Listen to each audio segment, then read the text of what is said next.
Hi everyone, I'm Carol, the Positive Aging Warrior.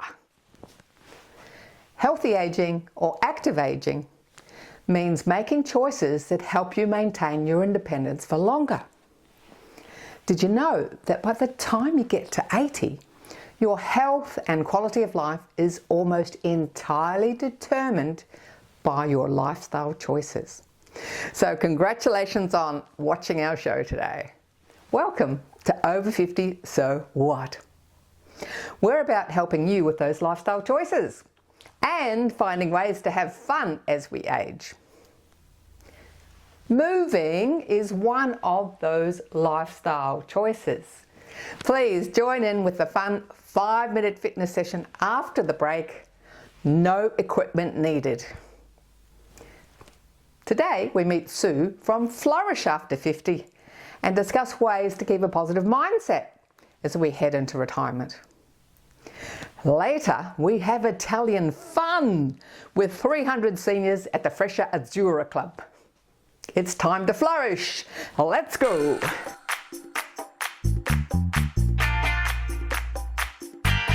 Are you smoothly transitioning to retirement? Or do you have no foggy idea how to do it? What is your life after work? Well, today we're speaking with Sue West from Flourish After 50, and she has multiple services and resources to help you contemplate your next move. So, welcome to the show, Over 50 So What? Thank you very much. It's great to be here with you today. We're all about flourishing after 50. We certainly are.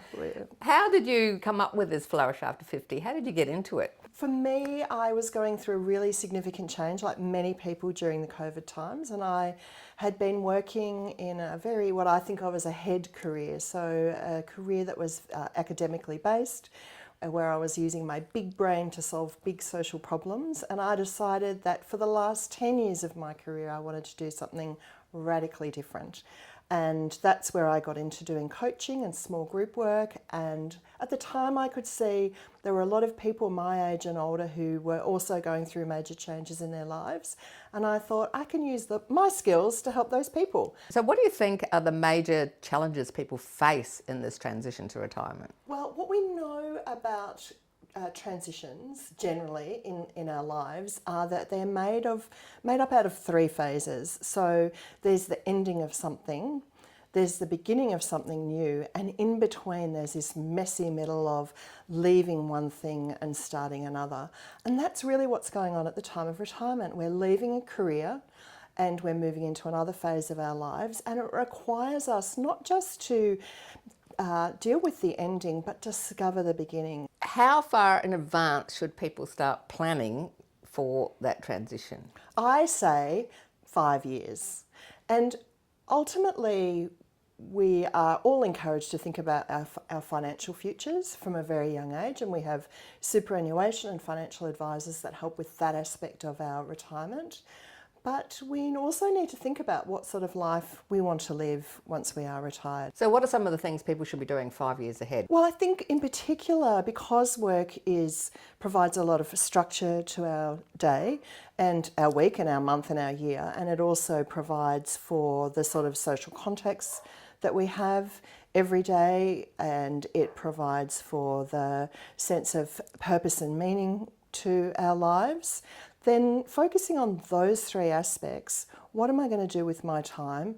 Who am I going to spend time with, and what's going to be most meaningful and purposeful in my life is something you can begin at any age. And if you're not already doing that, a few years out from retirement, then it's a really good time to start bringing those, thinking further about those aspects of your life. So a lot of people don't plan well enough, do they? And they suddenly end up, having a bit of depression, a bit of challenges with mental health because they haven't done that preparation. Yeah. So if someone today is sort of in that situation where they're feeling, I really don't know what to do. In fact, I don't even know what my purpose in life is. I don't even know what purpose in life means. Yeah. How do you talk to them? Yeah, there are three different ways to think about purpose. And one is that for some people, purpose is a big overarching why in their lives. And if they look back on the decisions they've made about how they live, what sort of work they've done, they'll start to get a sense of that big P why that's guided their life. And so thinking about how do I continue that sense of purpose in retirement. Then there are small P purposes, and I like to think of these as the smaller things that we do that give us a sense of contribution and meaning in our lives. And so they don't have to be great big things. They might be about taking care of grandchildren. They might be about, I've got one colleague who volunteers at the zoo once a week. And so she does lots of different things that are about bringing her intentions for and living in alignment with her values into the world. I mean, you do workshops, you do online, do you do one-on-one? Tell us about what you do. I do one-on-one coaching, and that can be in person, but a lot of it's online because I work with people from all over Australia. And the workshops and group programs are also online, and occasionally I will partner with a financial advisor, for example, or a community health centre, and I'll come in and run a session for their clients. And that would be in person. Now, your Flourish After 50 focuses on women, doesn't it? It does, yeah. So most of these programs are targeted at women, but you do additional work for men. I do. I have a second practice, which is called Sue West Coaching, where I do executive and leadership coaching. And one of the coaching programs that I offer there is for men and women, and that's specifically for retirements. So can you tell us about the 3 Bs on your website?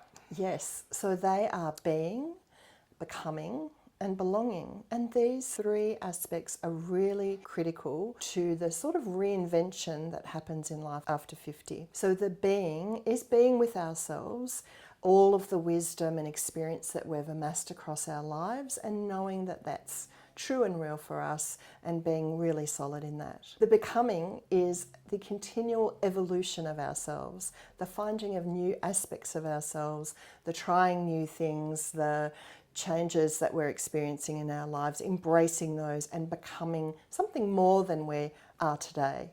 And the belonging, what we know from research about flourishing and longevity is that the most critical ingredients for longevity is happiness.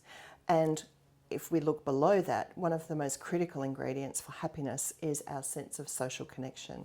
So belonging to a family, community, social network, that's a really important part of well-being. So for someone watching today, what 3 questions should they be asking themselves about their transition to retirement? I would say the first one is, what is going to bring me joy in life?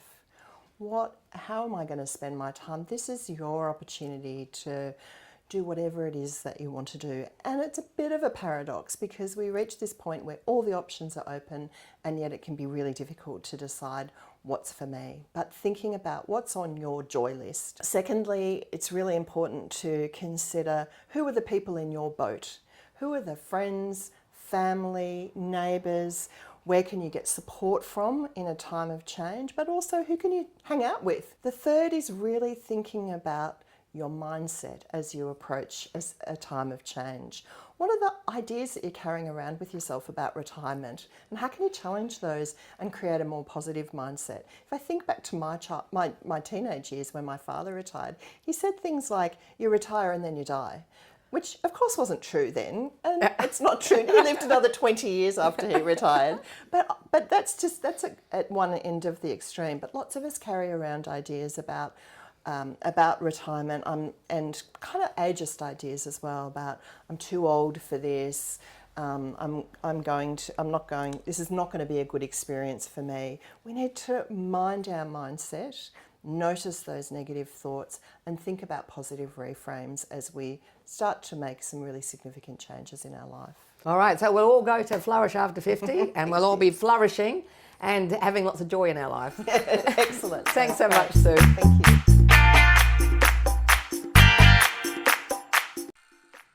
Thanks for watching our TV show. Be sure to hit subscribe and then you'll never miss an episode. Jump on Facebook, join our group, get in on the fun, fitness, wellness and inspiration. I'm Carol, over 50. So what?